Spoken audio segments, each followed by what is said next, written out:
Cool, so we're gonna look at another variation of Kimura over here. So again, keep building off of, you know, kind of attacks from these other pin positions.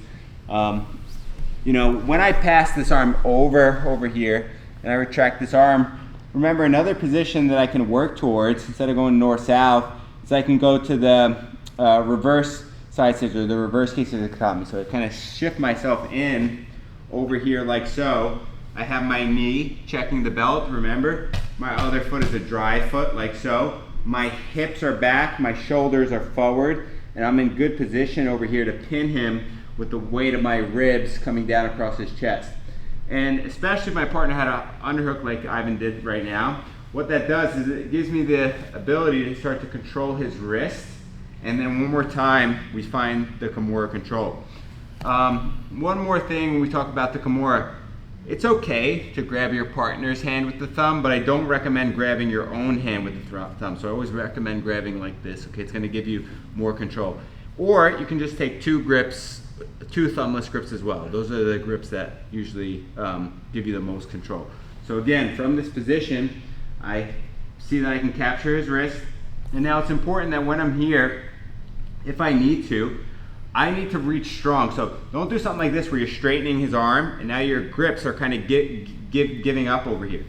Rather, what I want to do is I want to bring my arm through and make a strong grip. So stay nice and strong and keep a bend in his arm.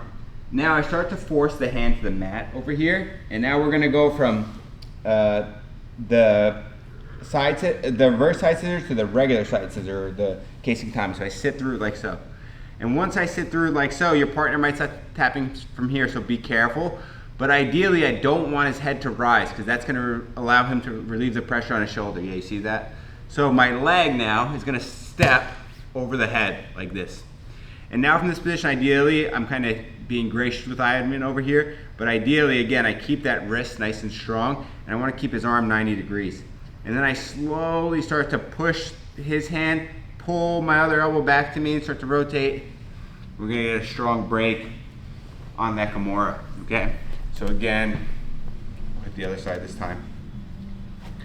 So, I'm here with Ivan again, whatever the case may be, I got to that reverse side scissor position, and then from here, I go control his wrist, and now I go get my own hand over here, okay? Once I lock this position nice and strong, again, my wrists are working almost like a motorcycle, like I'm revving it, and now from here, I keep my arms tight to me, I keep a bend in his arm. You don't want to have any slack in the position.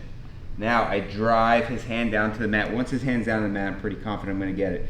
Even better is if I can get my elbow to the mat on this side. Now I start to change the position. Notice I'm staying over the arm over here. And now again, depending on your partner's flexibility, you might have to be a little bit gracious. So, you know, you can take a little bit of slack out if you need to, but I'm gonna step over the head and I pull my top arm, I push my bottom arm, I start to rotate, and I'm gonna get a finish on that Kimura from the case of katami or from that side scissor.